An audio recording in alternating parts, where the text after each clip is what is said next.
Hi everyone, good morning. Good morning. It is 8 a.m. here on the 5th of August. No glasses, too many reflections. I'm too tired to worry about the lights. Anyway, it's me back again, Tess with Tess, teachwithtess.com.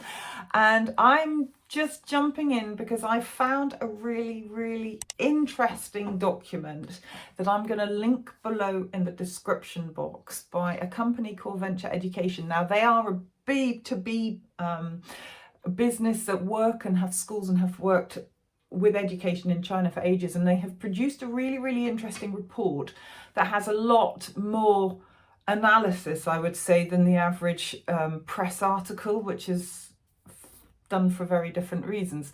It says the same thing pretty much, but it's far more in depth. And for those of you who want to find out and understand more about why and what's happening, I think this could be of great interest to you.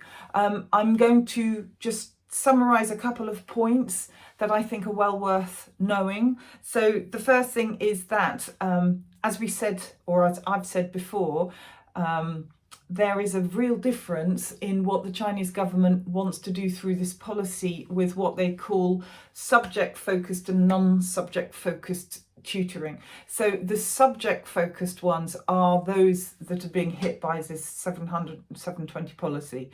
And they are, and I'm going to put my glasses on because I need to read. So yeah, the subject-focused things that are being affected immediately are ethics and the rule of law, history, geography, Chinese, mathematics, foreign languages, English, Japanese and Russian, that is, science, so biology, physics and chemistry. These are all regulated as subject-focused after-school tutoring courses. So they are the ones that this policy directly affects. The non-subject focused one, which is where there could be potential for us to continue to work with schools or with people in China, parents in China, schools in China. I think there's a lot of business opportunities that are going to come out of this actually.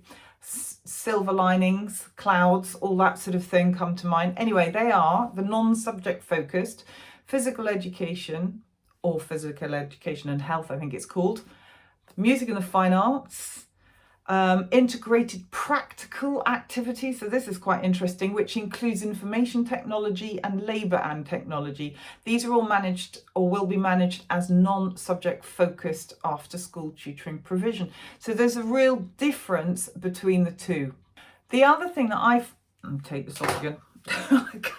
It's much better. The other thing that I saw in this article, which I really recommend you looking at just purely for this reason alone, is that they have a timeline in here. Now, this is fascinating because it shows quite distinctly that this has been brewing since August, well, at the earliest, February 2018. So, this has been an ongoing process. We, non-Chinese teachers, people who work with China but not necessarily have been reading enough or haven't been in the industry back in 2018.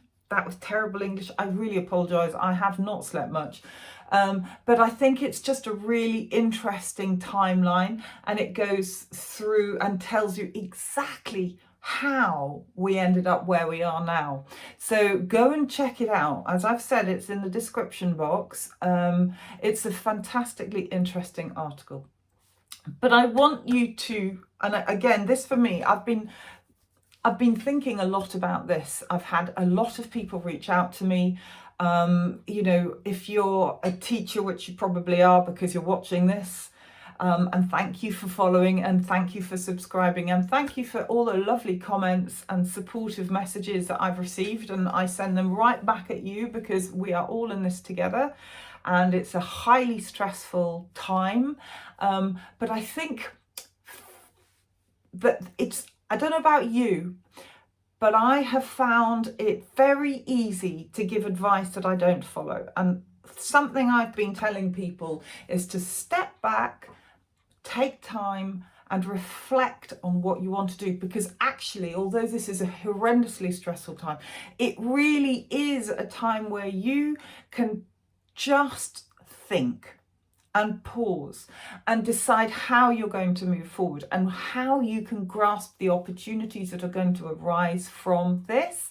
And I think the need to do this is essential. And I know I need to do it myself because I've been like everybody else. I'm going, right, I've got to update my website and make it more friendly for independent teaching because I haven't done that for a while. So let's change that. Oh, and I've got to do this. And I've got another project, nothing to do with ESL, which I'm hoping will be of great interest. But there are all these things, YouTube videos, and it's non-stop, and it's so easy just to be a rabbit in the headlights and firefight. And it is the worst thing you can do, because actually I believe firmly, and I am now, as from today, I'm putting it out here. You can hear me say this so you can hold me to account.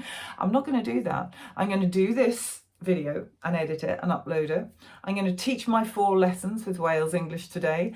And I'm going to work on the project that I actually really want to do, which is all to do with international school. Totally different. That's what I'm focusing on. Then I'm going to sit down and think about what I really want to do.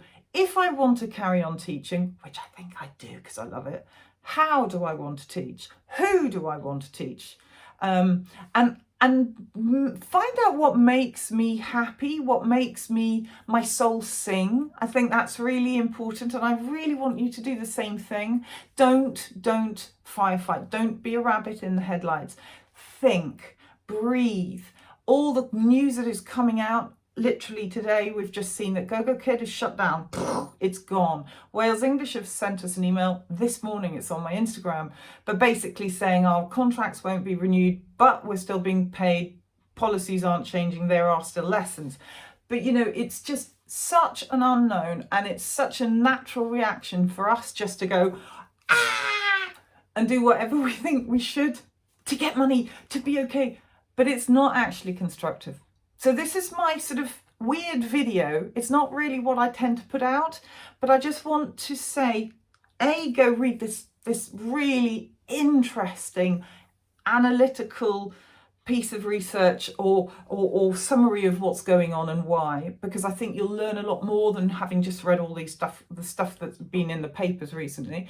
And the second thing is just my own personal journey of how to rethink, reinvent, rebuild yourself, which I have done so many times, it's ridiculous. And the key thing to doing that is to identify what you want to do. So I encourage you, if you've watched this and if you've watched all the way to now, I really encourage you just to sit down and breathe, have a big drink of either coffee, tea, or something a bit stronger, and figure out what you want. That's what you need to do, and then take steps to make it happen. As always, please feel free to leave comments, reach out to me. My email is teachwithtess@gmail.com. My website, which is still up and running, which is about Wales and magic ears and stuff like that, is maybe not the best place to go, but hey, go and check it out, which is teachwithtess.com. It will be changing to something else soon, but not yet. And just be you, and just hang on in there. There will be things, there's opportunities to come out of this. I really believe this, really do. I think we're going to find our entrepreneurial spirit from this. So feel free to subscribe. I will be in touch soon, okay? I'll post something, another rambling of mine. Anyway, you take care, and I'm thinking of all of us, all of you. Mwah.